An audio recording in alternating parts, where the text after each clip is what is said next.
journey began in 1996 in the heart of Europe. Baryy Callebaut was born from the merger of two historical names in chocolate, which is Cocoa Baryy from France and Callebaut of Belgium.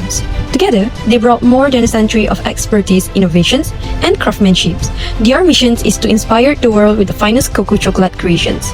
From these European foundations, the company grew into a true global powerhouse.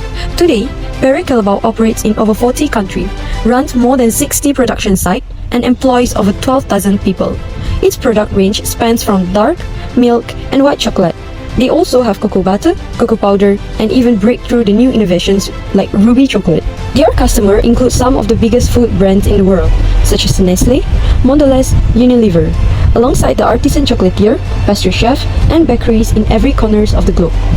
But for a company with European roots, why come all the way to the Southeast Asia? And why Malaysia in particular? The answer lies in Malaysia's deep connection to cocoa. With decades of expertise, the world processing facilities, and the prime locations at the crossroad of Asian Pacific, Malaysia is one of the top cocoa grinding nations in the world. It offers strong infrastructure, a skilled workforce, and proximity to high-growth markets like China, India, and Southeast Asia. Baryy Callebaut connection to Malaysia began in the 1990s, sourcing cocoa for its global supply chain. But in 2004, the relationship deepened with the acquisitions of a cocoa processing process plant in the Port Klang, Selangor. This marked the first step in establishing a permanent footprint here. Over the year, Baryy Callebaut continued to invest, opening a major cocoa and chocolate manufacturing facility in Pasir Kudang, Johor, and later its chocolate academy in Petaling Jaya. This academy trained chef, bakery, and chocolatier, nurturing the local talent and position Malaysia as a hub for chocolate innovations in the regions. From its Swiss headquarters to the heart of Malaysia Cocoa Belt, Baryy Callebaut's story is one of the strategic visions, blending the global expertise with local strength to create a sweeter future for the chocolate industry.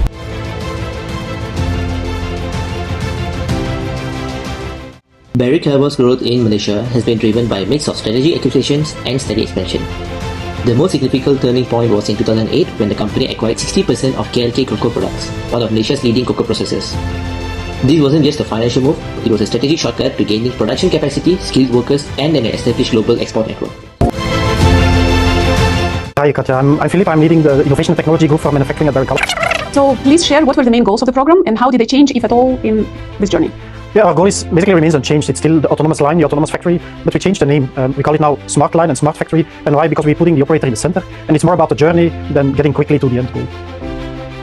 Figure 4 shows KLK Cocoa Products' strength at that time. It produced about 70,000 tons of cocoa products and 10,000 tons of chocolate annually, with sales reaching around 500 million. By acquiring KLK Cocoa, Baryy Callebaut didn't have to start small and scale up slowly. It entered Malaysia as a major player from day one. Since then, the company has continued to invest in upgrading its facilities.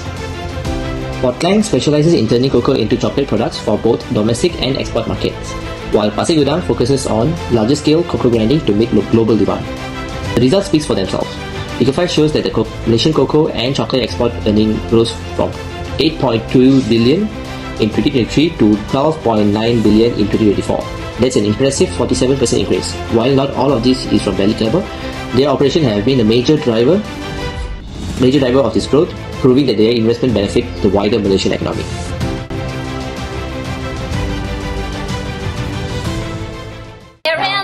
Apple's up more than 6% right now. Google about 3%, but Dell, Intel, Research Motion, and Microsoft are all to the upside. Look how strong. Did not disappoint. 400 points higher yesterday. The market's more higher last 30 minutes of trading. When we talk about the benefits of Baryy Callebaut's investment, it is important to see them from three perspectives. The first one is Malaysia as the host country. The second one is Baryy Callebaut as the investor. And the third one is Switzerland as the home country. From Malaysia's perspective, the benefits go beyond just creating jobs. Yes, over 600 manufacturing positions and more than 100 professional roles at the Asia Pacific Business Excellence Center have been created. But these jobs also come with skill development, knowledge transfer, and exposure to international business standards. The introduction of controlled cocoa bean fermentation techniques, for example, doesn't just improve Baryy Callebaut's products, but it also raises the standard for the entire Malaysian cocoa industry. The company commitment to sustainability is another long-term benefit. The installation of a 2 megawatt rooftop solar system in Pasir Gudang cuts energy costs and reduces the plant's carbon footprint. Sharing an example for other manufacturers in Malaysia, and the partnership with MERSK to build a cocoa bean warehouse, strengthen logistics, making Malaysia more competitive in global trade. From Baryy Callebaut's perspective, Malaysia offers a cost-effective base close to high growth in Asian market, like in China, India, and Asian countries. The location reduces shipping times and costs, while regional trade agreements make it easier to export. From Switzerland's perspective, the investment increases by Baryy Callebaut's global reach and strengthens its brand in the fast-growing Asian market. It also boosts Switzerland export earnings through the profit return to headquarters. Moving on how Baryy Callebaut resilience during the economic crisis. So let's look on 1985 to 1986 recessions. Although that period of time Baryy Callebaut did not have their presence in Malaysia yet, their predecessor brand were already active in the international cocoa trading and processing.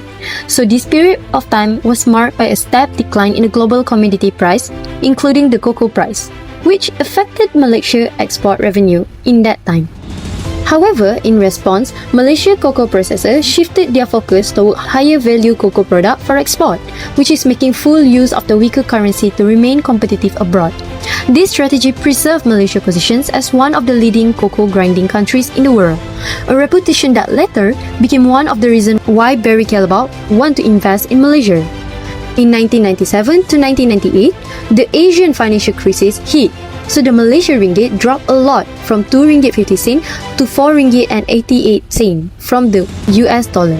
So many businesses suffered, but exporters did better because Malaysia product became cheaper for other countries. So this shows Baryy Callebaut that Malaysia was a good place for global productions. So in 2008, Baryy Callebaut had brought KLK Cocoa in Malaysia, right when the global financial crisis started. While many industries went down, chocolate sales stayed strong. In fact, Baryy Callebaut sales grew. In Malaysia, they keep production running by using more automations, cutting costs, and locked in a long-term contract with a customer. Recently, during the COVID-19, Baryy Callebaut acted fast, where they put the health check safe distance and different work shifts in place. So through all of these crises, the company stays strong by planning ahead, being flexible, and link Malaysia closely with its global network. This keeps production steady, jobs safe, and Malaysia cocoa industry important worldwide. On the show with me this morning is Robert Kotuszewski, the Managing Director of Baryy Callebaut in Malaysia. Baryy Callebaut, it's safe to say that the pandemic years had minimal impact on the chocolate market because, that's the only thing that understands us. There was a decline in revenue and profits for the company, just very, very slight. What was the pandemic years like for Baryy Callebaut in Malaysia? It was really tough, as it was for most businesses. But I think the key thing is that we really focus on the safety of the people, of the people working with us and our colleagues. And we were also lucky enough to keep on producing and running the factories, which was key. Key was really making sure that we're still supplying the product out into the market so that the consumers and the people that really want to have the product get it. Risk management is one of Baryy Callebaut's strongest capabilities in Malaysia, and it's a big reason why the company can stay competitive even during market instability. One of the biggest risks in the cocoa industry is price volatility. Figure 9 shows how cocoa prices climbed above USD 3,000 per ton between the year of 2023 and 2025. For many companies, that will mean higher production costs and can squeeze profit margins. But Baryy Callebaut avoid this by signing long-term contracts with suppliers when prices are still stable. This locks in costs and shields the company from sudden spikes. Another major risk is over-reliance on a single source of cocoa. The company addresses this through diversified sourcing as shown in Figure 10 by buying from West Africa, Latin America, and Asia. This way, political issues or poor harvest in one region don't halt the production of the cocoa. Operational risks are handled through an integrated supply chain, as we can see in Figure 11. This allows Baryy Callebaut to adjust production schedules quickly and reroute shipments when necessary. On the financial side, Figure 12 shows that revenue rose to 12.2% year-on-year, despite market fluctuations that has been faced by many companies. So it proved that the tools like hedging and forward contracts that Baryy Callebaut used in order to protect the company's income.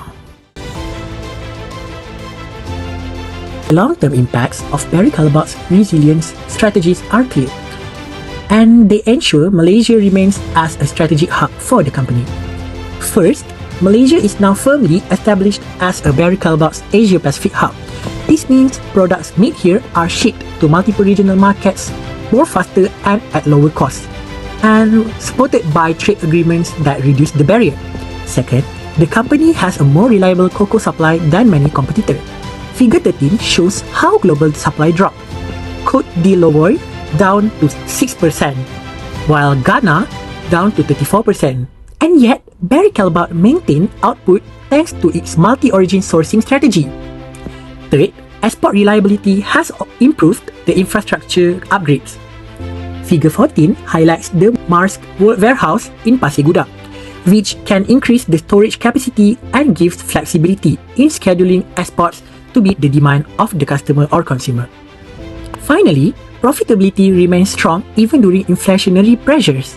Figure 15 shows export revenue rising to 22.6%, which demonstrates that the company's Malaysian operations are not just surviving, but they are thriving in the long terms of the market.